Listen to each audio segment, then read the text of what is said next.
Magandang buhay po sa lahat po ng ating mga kamay-ari, sa lahat po ng mga sumusubaybay sa ating mga ganitong mga programa no, sa ating live session, sa nag-aabang no, ng ating continuation ng ating topic.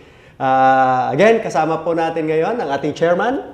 Magandang buhay po sa ating lahat, sa lahat ng mga kamay-ari natin, and happy lunch para sa inyo dyan. Hindi mo na kami mag-lunch, diet. Ang isa sa mga napagkasundoan na goal dito sa atin sa office ay mag-diet. So, sige po, kain lang po kayo ng pananghalian habang tayo nagkukwentuhan. Pabor sa kanila, lugi ako. Medyo lugi din ako dahil sakto lang yung ko. Nagtimbang ako kaninang umaga, sir. So, may dumating doon sa bahay ng mga taga-barangay. So, nakitimbang. Andun ako sa saktong-sakto lang. Medyo sa lower end na ng target ko. So pwede na kumain. Kasi dapat doon ka sa may parang mas mataas ng konti. Ayun. So, alright. So, pansin nyo naman, wala po ulit si Ma'am JD. Abangan nyo po siya next week. So, last week po, pinag-usapan po natin no, yung mga best investment sa this year. Last week, napag-usapan natin, na-share natin yung fixed income securities, like yung mga deposit accounts ninyo. No, medyo technical lang yung term, pero yung savings account ay may kukonsider po nating fixed income securities na yon. Equities, yung pag-i-invest sa mga stocks, mga ganyan, whether ito ay public or private. No? Or even yung pag-i-invest po sa shares ng kooperatiba, yung pagbili ng shares sa kooperatiba, yung pag-member sa kooperatiba, ay may kukonsider mong pag-i-invest sa equities. Tama, sir, no? And mutual funds, ayan, yung ITF na most naman sa atin ay naririnig na yon, no? Government-owned or mga controlled na corporations, yan, okay? At real estate. Now, eto na. Ang medyo mahaba-habang usapan, sir. Mahaba-habang usapan kasi technical ito eh. Oh, technical to. Since napakadaming investment ni Ma'am JD, di ba? Hindi na naiwasan na hanggang dito ay pumasok po siya. So, sige sir, simulan na natin yan. Ang pangwalo natin na maganda daw na investment this 2024 ay hedge fund. Pero sir, bago natin i-discuss ang hedge fund, ano nga ba ito? Okay. Ang hedge fund po, medyo maituturing natin siya doon sa mutual fund, no? Kasi kung maaalala natin last week, na ang isang mutual fund po ay isang pondo na kung saan pinagsasama-sama lahat ng pera ng mga investors doon, and then doon sa kakayahan ng kanilang fund manager, ini-invest nila ito doon sa mga diniscuss natin, like yung mga treasury bills, treasury bonds, sa money market securities, sa bond market, at saka sa stock market. Normally po kasi yun yung mga pinag-i-investan ng mga mutual fund companies, no? Lalo po dito sa Pilipinas. So, yan yung mga sabihin na natin traditional. Ngayon naman po, kaya natin siya sinabing hedge fund ay para protektahan tayo. Kasi sir, actually yung tatlo na yon, money market, yung bonds, yung stock market, kapag po masyadong mataas ang inflation sa isang bansa, no? Itong mga ito ay naapektuhan greatly, bumababa siya.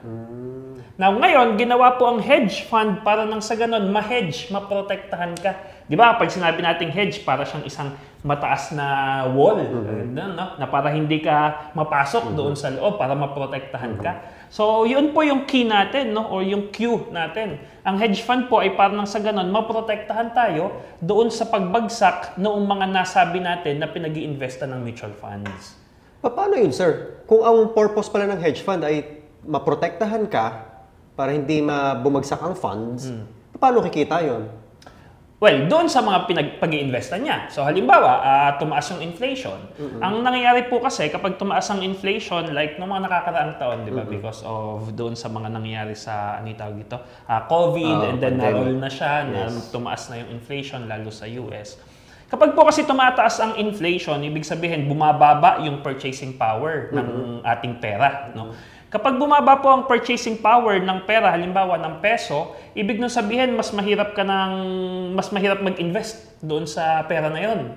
And at the same time, normally kapag bumagsak ang piso, ibig sabihin, di ba, sa dolyar, parang tumataas yung dolyar. So tumataas ang dolyar, ibig po nitong sabihin, yung mga utang natin ay parang tumataas din yung value nila. Okay. Parang ganon. So, lalo doon sa, halimbawa, sa government, di ba? Meron tayong loan sa World Bank, sabihin mo na. So, kapag na-devalue yung pera natin, based yun in dollars, so, yung from 50, nagiging 60, di ba? Naging 60 pesos exchange rate. Okay. Ibig sabihin nun, yung interest natin, Plus, tumaas. Oo. Plus, yung principal, tumaas din. Oo. So, mas mahihirapan ngayon tayo magbayad. So, mas mahihirapan tayong magbayad, babagsak yung bond market. So, even yung mga kumpanya po na mga malalaki no, na pinag-usapan natin nung nakaraan, so sila rin, meron ding mga loans yan na in dollars. okay. So kapag bumagsak yung na-devalue yung pera natin dahil sa inflation, so tataas din yung loan nila. So pag tumaas yung loan nila, syempre mas mahirap magbayad. So mas mahirap magbayad, mas mahirap sa operations ng business. Okay. Mas mahirap ang operations ng business, ano ang mangyayari? Maapektuhan yung stock market. Okay. So dyan, sir, no, papasok yung ipapasa nila sa mga consumer. Yes, it's possible. Kasi mamahalan nila ngayon yung produkto nila para lang maka-recover. Yes. Oh. And then, syempre, kaya po nagawa yung hedge fund. Now, ang hedge fund, halimbawa, nandito ka sa Pilipinas, no? Nag-invest ka doon sa bond, sa money market securities, nag-invest ka sa stock market. Para maprotektahan ka doon sa pag-devalue ng pera natin, edi magbumili ka ng dollars. Ganon. Okay. So, yung peso mo, i-convert mo into dollars. Para kapag bumaba yung value ng piso mo, tumaas naman yung value ng dollars mo na lessen yung risk mo. Okay. So, doon sa fund mo na in dollars, tumataas naman yung value ng returns mo. So, nahe-hedge ka ngayon sa mga nangyayari doon sa mga traditional investments mo. Kaya po ginawa ang hedge fund. I hope na malinaw po yun sa atin. Okay. So, hedge fund ay maganda siya, no? Hindi siya traditional, more like strategical to, no? Pero ba't sinasabi nila na ang hedge fund daw ay parang pangmayaman? Well, madalas po kasi, no? Kasi ang difference po ng hedge fund normally, no? Well, depende ito. Kaya lang naman po nasabing pangmayaman kasi, syempre, saan ba ini-invest ang mga yan, di ba? Normally, ini-invest yan sa gold. Ayan yung isang pinag-i-investan yan, no? Si Ma'am JD, sabi niya, nag-i-invest siya sa Metals? metals. Pag Metals. sinabi mong metals, ano yan? Ano yung mga yan? Pag sinabi po nating metals, yan ay yung mga gold, silver, palladium, platinum, ay ang mga yan. Yan po yung mga metals. Ano yun? Direct ka talagang bibili niyan? Hawak-hawak mo yung mga metals na yun? Okay. May bit-bit si Ma'am JD na. Titingnan mo, di ba? May ano si Ma'am, di ba? Nung isang linggo, may hepatitis, di ba? Naninilaw. Hindi, ano ba? Ano yung tawag ito? Well, it's possible na nabibili ka ng gold, ng physical na gold, and then marami na po kasi itong marami kasing way para doon sa gold Either bumili ka ng physical na gold, which is alam naman natin, ito yung traditional sa Pilipinas, no? Yung mga ginto na binili ng mga magulang natin dati pa, kapag binenta, sinangla mo ngayon yun, malaki value nun. O, di ba? So, yung 10,000 nila nun, baka 30,000 na ngayon, 50,000 na ngayon. So, nag-gain ka na. That is, kumbaga parang hedge fund yan, no? Ang difference lang, syempre, yun ay self-managed. Sa hedge fund, merong parang fund manager na magde-decide kung saan dadalhin. Tsaka mahirap manakaw, no? Oo. Kasi kapag hawak mo yung mismong gold, for example, hawak na hawak mo yung gold, pwede kasing, ma-snatch, mga gano'n, no? While doon kapag sinasabi mo yung ipapamanage mo sa fund manager, hindi nila hawak talaga mismo yung physical na... Yes, oo. Normally kasi kapag magpapamanage ka sir sa mga fund managers and then gold ang bibilin, hindi po ito yung alahas. Kung hindi yung mga bars ng gold talaga. And normally, ang ginagawa ng mga fund managers dyan, kinikip nila yun sa mga exchange. Kumbaga parang naka-safety deposit box sa bangko, no? So, alam mo na andun yung pera, nakapangalan sa'yo, minamanage lang ng fund manager yung bibilin doon, pero nakakip lang siya dun sa vault, parang ganon.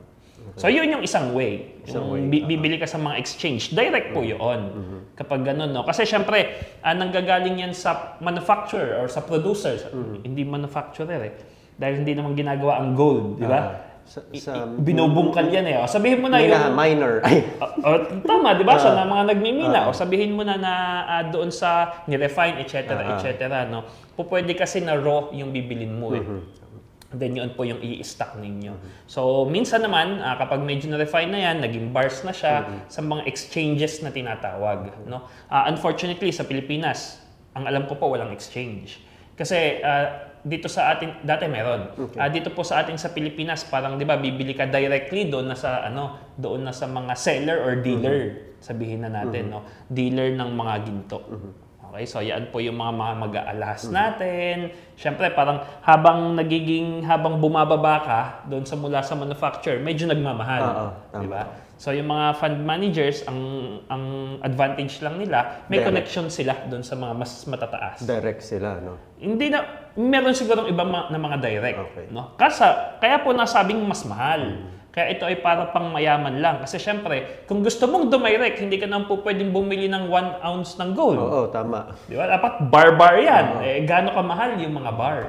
Kaya makikita mo rito, marami talagang pera si Ma'am JD. Kasi nakapag-ano siya sa metals. Tapos hindi lang doon, sir, part ng hedge fund na sinasabi ni Ma'am JD ay commodities. So meron din siya nito. Malamang, sibuyas, napakadaming stock niyan ni Ma'am JD ng sibuyas, no? So part na masasabi mong commodities ang sibuyas? Yes, yes sir, it's possible. Oil ay part ng ng commodities na market din natin. Kasi syempre, kaya siya protection against inflation. Kasi tumataas kapag nagkakaroon ng inflation. Mga oil, mga nabibili, di ba? Yung mga nabibili natin. Nabibili natin sa sir? Oo, lahat. Tama. So, kung meron kang stock ng ganon, ibig sabihin, tumaas yung value niya.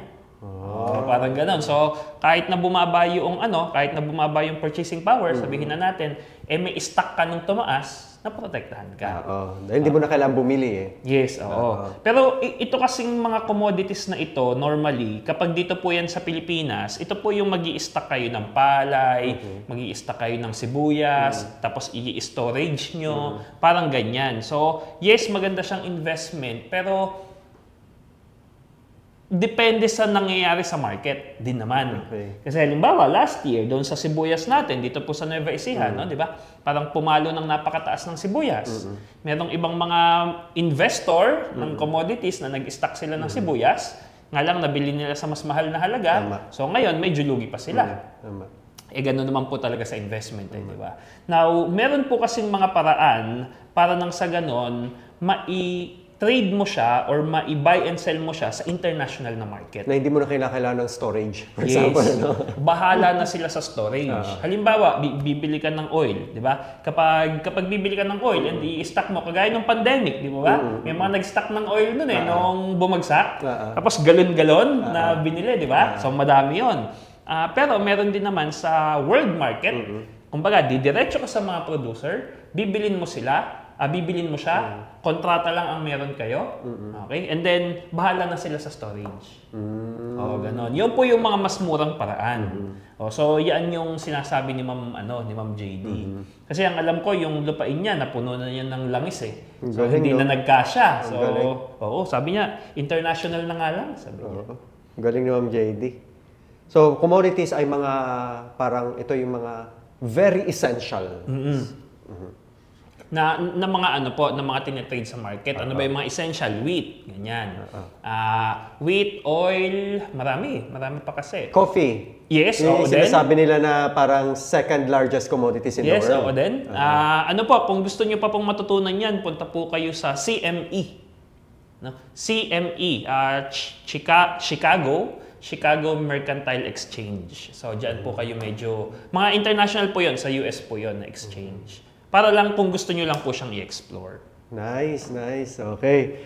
Grabe, ang galing naman ni Ma'am JD. Tsaka meron pa siya dito, stocks. US. Di ba na-discuss na to, stocks kanina, pero na-discuss natin to last week, yung mga stocks, pero doon lang sa Philippine market lang. Pero kay Ma'am JD, sabi niya, may US stocks ako. So, paano siya naging hedge fund? Actually, tingin ko po yan, specific strategy na yan noong hedge fund manager ni Ma'am JD. Ang mahal siguro na binabayaran niya rito. Ewan ko lang. Tanungin natin. Hindi ko may tanong eh. Baka masyak ka sa sagot. Baka biglang manliit ang sweldo sa co-op eh. So, ayun po, no? Ito ay depende na. Kasi kung titingnan natin, based doon sa mga discussion natin kanina, no? Ito, kung sa US stock market, pwede ba natin sabihin na hedge siya? Hindi ganun siya ka-hedge. Kung may investment ka, magiging hedge lang siya kung nasa Pilipinas ka. So kung nasa Pilipinas ka and mag-i-invest ka doon sa mga companies na abroad, kasi sir, normal na nangyayari po, syempre parang lalo ngayon na may globalization, parang ang mundo parang iisa na lang ang ikot niya eh.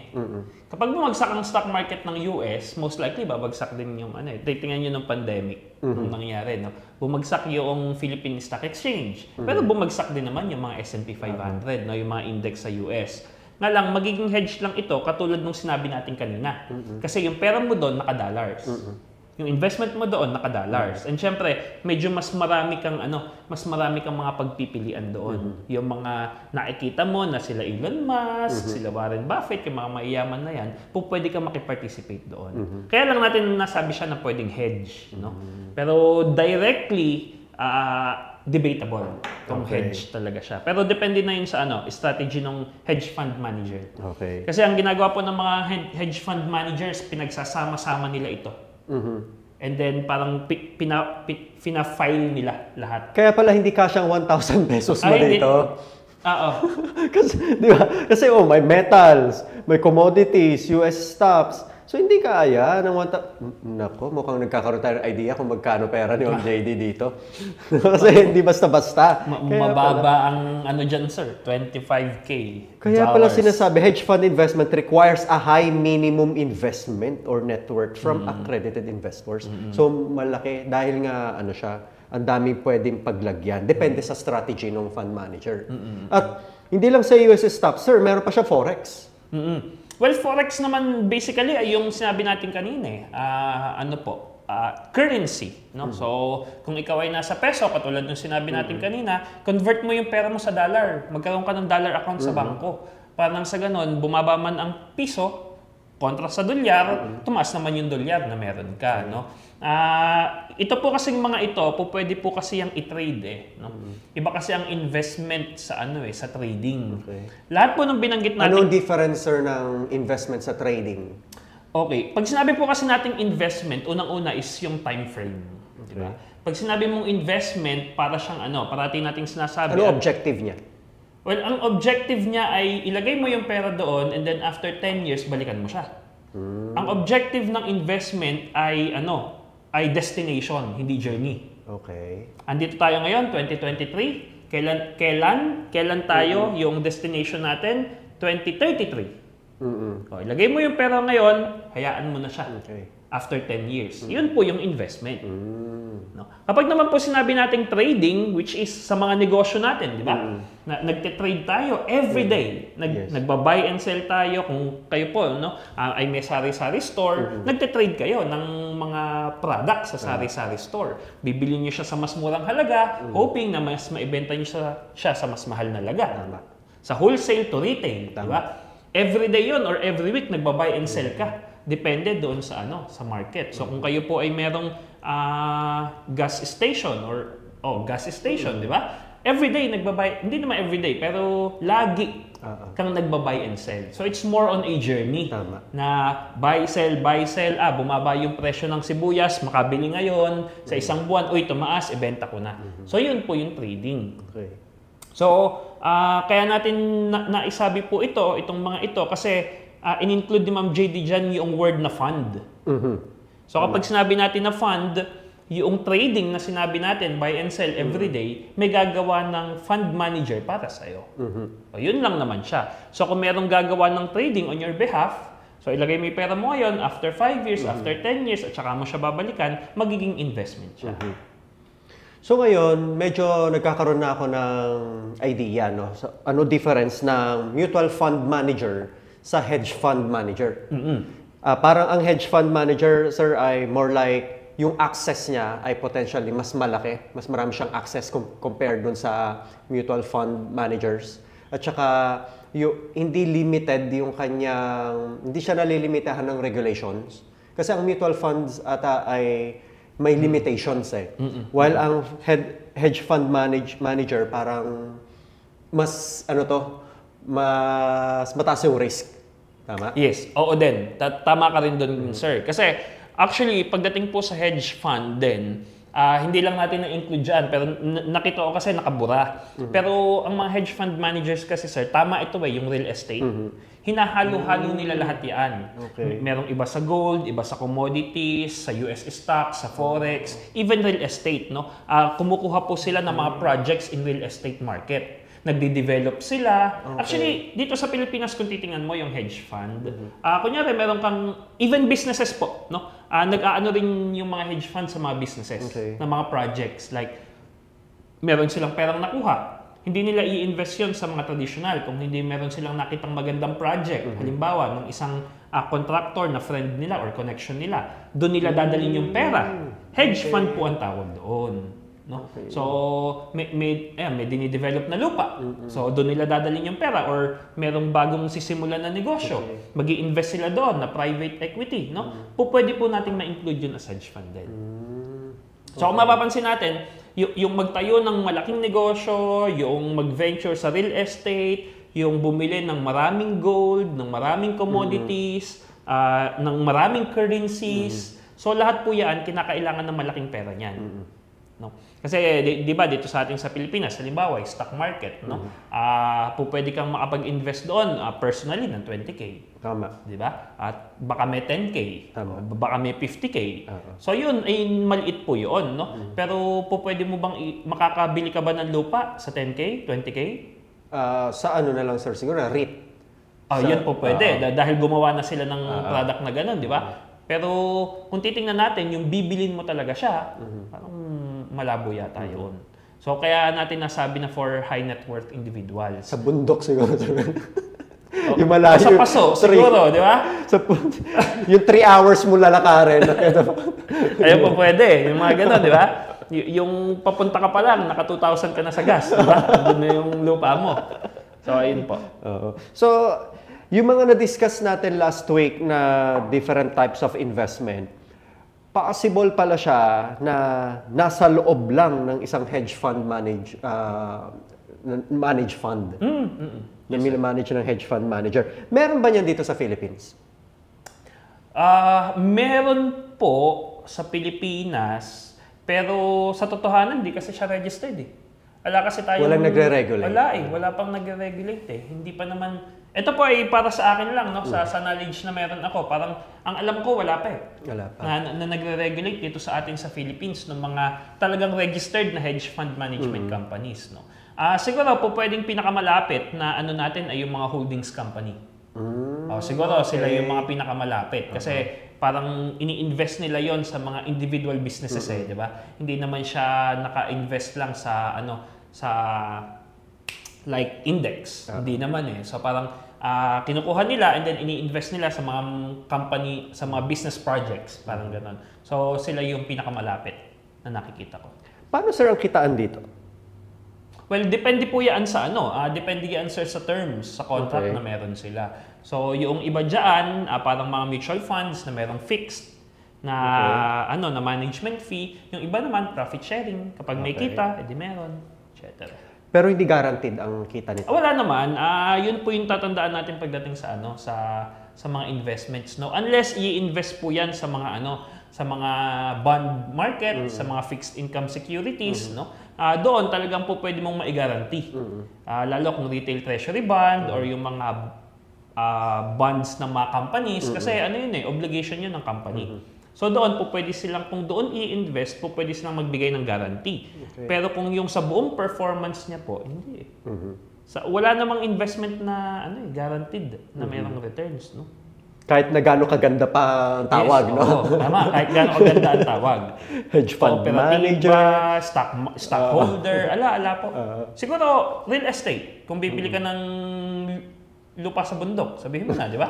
And then at least kasi doon sure ako, na guaranteed ang magiging returns mo doon, no. Barring yung mga worst case scenarios na kinain ng dagat, etc. Yung kinain ng ilog yung lupa mo, no.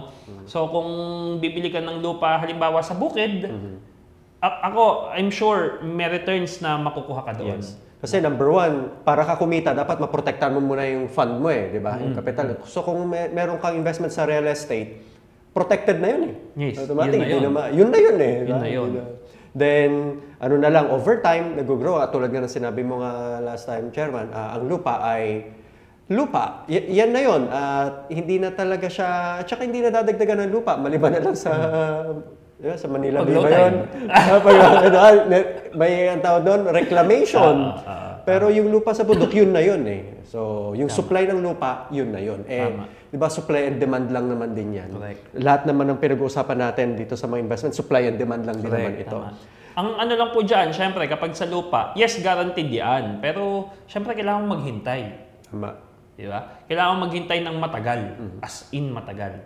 Now, doon psychologically tayo, nagkakaroon ng challenge na. Tama. Yung paghihintay doon sa matagal na yon. Kasi yung iba doon, 50 years, 40 years. Tama. Diba? Lalo kung ang budget natin, maliit pa lang naman. So, bibili ka ng lupa, sabi mo nga, sa bukid, sa malayong lugar. So, I'm sure na eventually, tataas yun. Di ba? Pero kung gaano katagal, yun hindi na natin kontrolado kung kailan. Tsaka ano rin yun, sir, yung paraan ng pagbili mo. Kung ito ba ay kinash mo siya or niloan mo. Tama. So, kapag niloan mo, sasabihin mo ng lalo kapag nakatenga lang naman yung lupa, di ba? Tapos niloan mo siya, ang tendency nun, nakatenga lang naman, pero nagbabayad ka ng interest sa bank. Tama. So, hindi ka pa talaga kikita pag gano'n. Unless nga, ayun, ipaano natin, paggamit natin. Okay, so ayun yung hedge fund. So kung hindi available yan dito sa Philippines, so far, dahil wala siyang regulation pa, most likely sa ibang bansa nag-invest si Ma'am JD. JD.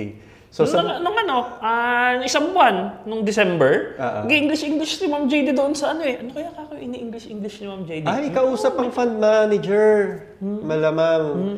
So, sa mga nagnanais po, interesado mag-invest sa hedge fund, kontakin niyo po si Ma'am JD. Mag-message po kayo sa page. So, ayan. Magandang buhay po sa lahat ng mga nanonood. Mag-comment lang po kayo kung may mga questions po kayo. So far, hindi po lumalabas yung comment natin. Anyway, panguhuli, sir. Sa listahan ni Ma'am JD, best investment this year, investment in yourself. Tama. Yun lang. Sige, go na. Sabi niya rito, investing in yourself through education and skill development can lead to a better career opportunities and financial growth. Well, kaya naman sir natin ginagawa yung mga live sessions po natin na ganito yung kwentuhan session natin na ito na syempre doon sa mga kamay-ari natin na mga nanonood, even sa replay, di ba? May mga ano tayo may mga nagme-message doon sa page na kahit replay sila nakakapanood pero nagte-thank you sila doon sa knowledge na natutunan nila, doon sa share natin. So, kaya po natin ginawa yung kwentuhan session na ito para nang sa ganun habang tayo ay kumakain, di ba? Instead na parang kung ano yung pinapanood natin, di parang gamitin na lang natin, maximize natin yung oras na yon para kahit papaano meron tayong matutunan, kahit ba 30 minutes lang Yung 30 minutes, 1 hour per week, sabi malaking bagay na yan, di ba? That is 52 hours na, kung tutuusin, sa loob ng isang taon. So yung 52 hours na yan, di halos 2 days na natuto ka dire-diretso, na sa pakikinig lang naman. So dito po kasi wala na tayong debate Ikaw ba sir, na-experience mo ba ito? Na nag-invest ka sa sarili mo, nag-grow ka, yung skills mo, and then naramdaman mo na, syempre, your net, parang yung, ano mo kasi, yung kakayahan mo, doon naka-base yung income din, kung tutuusin di ba? Bakit mas malaki ang kita ng mga doktor kesa sa normal na, na mga professions? Kasi, it took them some time para ma-master yung skill na meron sila, Ang tagal nung ang tagal ng pag-aaral nila. So dapat lang na mas ma-rewardan sila, monetarily, sabihin na natin, So nag-invest pa rin sila sa sarili nila, Bakit merong ibang mga doktor na mas malaki ang kita kaysa doon sa ibang doktor? Syempre nag-invest sila sa sarili nila na mas maging magiliw sila sa kanilang mga customer, di ba? Mas maging magaling sila sa pagpapaliwanag. So investment 'yun sa sarili nila So dahil nag-invest sila doon sa skill ng di ba? Public speaking, relationship, mas nakagiliwan sila ng mga matatanda na mga customer. So, mas bumalik sa kanila. Bigla ko naisip, sir, yung ginandahan yung sulat. Gano'n. Naintindihan na yung prescription. Uy, maliw. Doon tayo kay Doc, kasi malinaw yun.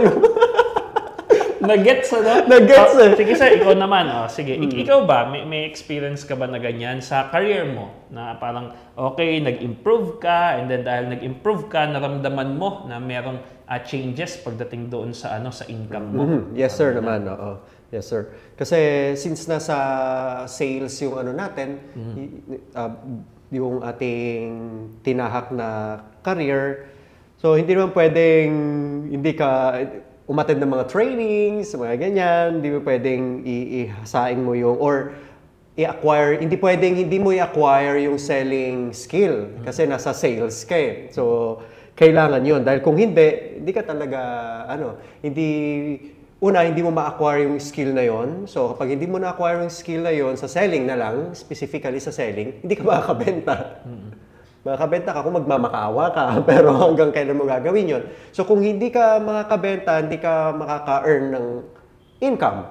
So, kapag hindi ka naka-earn ng income, yun na nga yun. Yung sinasabi natin na walang financial growth. Siyempre, pag walang financial growth, walang opportunities. No? So, napaka-importante na nag-i-invest sa sarili. Kasi, parang nagbibigay siya ng, hindi lang naman monetary ka agad to eh, kundi confidence. Yung confident ka na humarap sa kung ano man yung, specifically sa selling, confident kang sumagot ng mga tanong, ng mga objections, etc. So, parang normal na lang siya sa'yo, ganun. Hindi ka na, kumbaga, ando siguro pa rin yung fear kasi fear of the unknown. Parang kasi laging naman yan laging bagong kliyente ay may bagong experience, ganyan. Bagong prospect ay bagong experience. So may fear of the unknown na kailangan mo siyang i-discover. Pero yung parang, tawag ito, yung may default ka na, may system ka na para dahil nga sa skill, kailangan mag-invest sa sarili. Ito yung investment na sabi mo nga sir kanina, kung yung mga investment na iba ay walang masyadong, kumbaga, hindi ganun ka-secured, laging, unlike sa real estate, may medyo sure siya. Sa investing in yourself, I think ito yung investment na wala kang talo. Oo naman. Oo naman. Dahil, yan wala siya talo dahil sa sarili mo siya napupunta. Okay. And as long as ginagamit mo naman yung skill na yon, walang talo. Unless hindi mo siya gamitin. Okay. And ito, very evident sir ito, lalo doon sa mga kamay-ari po natin, na mayroong mga negosyo, di ba? Very important, lalo sa mga panahon ngayon, ito naging makikita mo ito nung nagkaroon ng pandemic. Maraming negosyo ang na-challenge nung panahon ng pandemic. Bakit? Kasi hindi tayo nag-grow. Ano yung ibig sabihin natin na hindi tayo nag-grow pagdating sa business natin? Nagbago yung landscape ng ng business eh. Bigla siyang, alam mo yon, pinadali po ng pandemic yung way kung paano natin i-conduct yung businesses natin, tama? O take for example doon sa atin, no. Dati kapag ikaw ay kapag ikaw ay isang speaker halimbawa or isang educator, no. Ang 300 na tao ba? Perspective lang. Ang 300 na tao ba na makikinig sa'yo ay napakadaming tao? Dati. Oo. 500. Madami yun. 500. Oo. 1,000. Oo naman. Di ba? 10,000. Mas madami, di ba? Mas lalo na, oo. So, ikaw, sa negosyo mo, magpiprepare ka ng todo para lang sa ganun, meron kang 300 na tao na pagtotokan, di ba? Ano yung nangyari during pandemic? Lahat tayo nasa bahay. Mas natutok tayo ngayon sa mga ganito, no? Marami sa atin ang hindi nakapag-adjust doon sa dinedemand ng panahon pagdating sa mga negosyo natin. So ano ang nangyari? Napag-iwanan tayo. So yun po ay kulang na sa OT, sabi ni si EJ po yata ito. Overtime na daw po kami. May nakikinig pa namang isa, di ba? Kasi po, hi Sir Jomar. Ay, Sir Jomar. Hello, sir. Ayan. So, ang ano po natin doon, since yun yung importance ng growth. Bakit maraming namatay ng mga negosyo nung pandemic? Kasi hindi nakapag-adjust. Kasi hindi nakapag-grow. Kasi hindi nakapag-invest sa business nila. Hindi nakapag-invest sa sarili nila. Okay? Kasi kung titingnan mo sa perspective, halimbawa, as an educator, no, ito, maraming napanghihinaan ng loob eh. Halimbawa, social media. Social media is very important right now, di ba? Parang sa ganun, makilala ka ng mga tao, malaman nila yung core values na meron, yung inyong kumpanya, etc. Parang sa ganun, makita nila na, okay, gusto kong makasama sa community na ito. Gusto kong makasama sa kooperatiba na ito kasi gusto ko yung vision, gusto ko yung mission nila. Pero, kung tayo ay nahihiya, which kami po ni Sir Eric, no, sa totohanan lang, di ba? Mahihiyain tayo noon. Pagdating sa mga, nung nag-i-start po kami, nung video-video na ganito, naku, maghapon yung isang take para lang magawa yung 10-minute na video, di ba? Sir, paano yung gagawin? Kasi kinakabahan ako, di ba? Yung mga una mong video, di ba? Nakatutok pa yung aircon. So yung mga yon, pero bakit kailangan po kasi natin mag-invest sa sarili natin eh? Kasi nag-iiba ang panahon, mas mabilis na ang panahon ngayon. So we have to adjust, no? Kung hindi tayo mag-a-adjust, hindi tayo mag-i-invest sa sarili natin, lang, mamamatay na yung business natin, mamamatay yung vision natin. Kahit na gaano kaganda yung purpose mo, kung hindi ka makakapag-adjust, mawawala din po yan.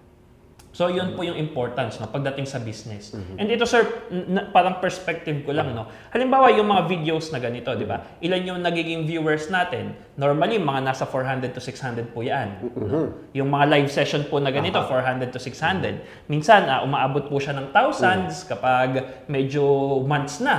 No? Pero kung tutuusin, yung traditional way of doing, halimbawa, yung mga ganito, na magtotalk ka, sa harap ng 500 tao, dati napakadami na nun. Pero ang problema, ngayon po, kapag nag-post ka, 500 na tao, parang feeling mo, ay, ang konti. Diba? Pero kung titingnan mo noong araw, ay, isang araw mong ipiprepare yung magiging talk mo para lang makapag-talk ka sa 500 katao. Tama. Pero ngayon, 500 katao, normally ang nanonood, di ba? Yung iba parang kinakabahan pa. Yung iba parang sabi nila, ay, hindi worth ng time ko ito. Mali po, we have to invest doon sa perspective na dapat meron tayo. We should be grateful, di ba? Isang tao, 2 tao, 10 tao, ilang taong nanonood. 700. 7. Sabihin mo na 7 ngayong live, di ba? Ibig sabihin, at least may 7.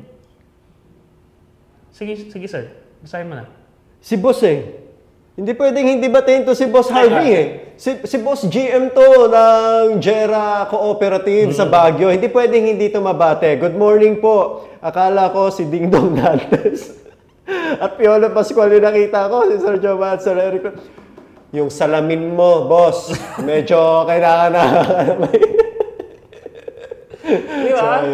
So yun po yung parang that's the point, no? Kaya kailangan natin mag-invest sa mga sarili natin. And, well, we as people, di ba, as mga tao, we are not perfect. That's why we should strive for progress. Na dapat yung happiness natin nakatuon doon sa hindi perfection, hindi 1 million views, hindi kung ilang views man, kung hindi yung progress mo every single day. Yung progress ng business natin, yun po ang important, no? Lalo halimbawa sa iProCoop, i-plug ko na rin, no? Nag-i-start pa lang naman po ang iProCoop, di ba? Though may experience yung mga nagtayo nito for the past 8 years, sabihin na natin, pero sa cooperative nagsisimula pa lang naman eh. Hindi natin kailangang hanapin na, meron akong magiging 24% na dividendo dyan, 36% na dividendo dyan. Hindi po eh. Pero dapat ang tingnan natin yung progress. Ang tingnan natin na yung core values ba na meron ako, yung mission ba na meron ako, ay yun din yung mission na meron yung iProCoop. And kung paano ako makakatulong para i-push forward yung vision na meron sila, na meron tayo. No? So yung progress, kung makikita po natin sa page, di ba? Nakakatawa. Halos araw-araw may bagong miyembro iProCoop, di ba? Tama. And doon sa mga training, every Monday po, meron tayong training dito sa office. So, kung may nanonood man at gustong makitraining, punta lang po kayo dito. Sabihin niyo lang po doon sa management, welcome na welcome po kayo dito. So, investment again sa mga sarili natin. Tsaka libre yun. Oo. Tama. Even itong mga to, libre yun. Oo. Di ba? So, well, hindi naman tayo kasing, I don't know, pero di ba? Kahit kanino may value ka naman na makukuha eh. Di ba? Sabi nga ni Sir Jomar, Life is a continuous learning. Same with profession. Oo. Tama. Hi, Sir Jomar. ang bagay na hindi nag-grow lang ay bagay na patay, di ba? Ang puno nga nag-grow hanggang mamatay siya. Tama. So tayo din ng mga tao, dapat nag-grow tayo hanggang mamatay. Alright? So yun, di ba? Ang sarap ng usapan kapag talaga kwentuhan session, di ba? Please yung kwentuhan natin, may kwenta. Ewan ko lang, may kwenta po ba? Comment down. Comment naman kung may kwenta para sa inyo yung mga ano natin. Ayun, good afternoon, Sir Jomar, magandang buhay sa'yo. So I think, Chairman, okay na tayo? So, hindi lang pala doon sa mga hedge fund, cooperative nag-invest si Ma'am JD, kundi nag-invest din siya sa kanyang sarili. Tama. Kaya ang isang goal ay diet. Oo. That's investment, diba? Sa sarili. Health investment yan. Diba? Kaya Investment pala. sa health yan. Kaya pala. So ayun. sa mga hindi pa po namin kasama sa community, sa hindi pa kamay-ari ng ating kooperatiba, inaanayahan po namin kayo na patuloy pang pag-aralan at maging part ng ating kooperatiba. Mag-message lang po kayo sa ating page. Diyan po makikita po ninyo paano po mag-member. At bago naman po yung proseso ng pag-member ay ipapakilala naman po natin muna sa inyo sino ba si iPro Co-op.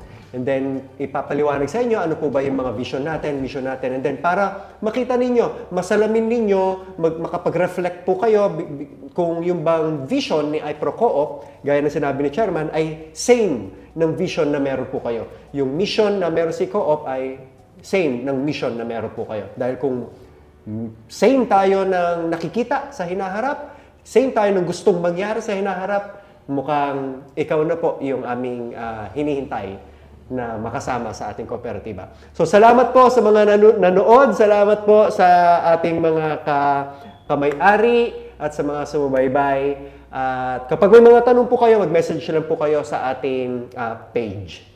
Alright? So thank you, Chairman. At lagi niyo pong tatandaan, ang kasaganaan ng buhay ay napagtutulungan. Magandang buhay! Magandang buhay po.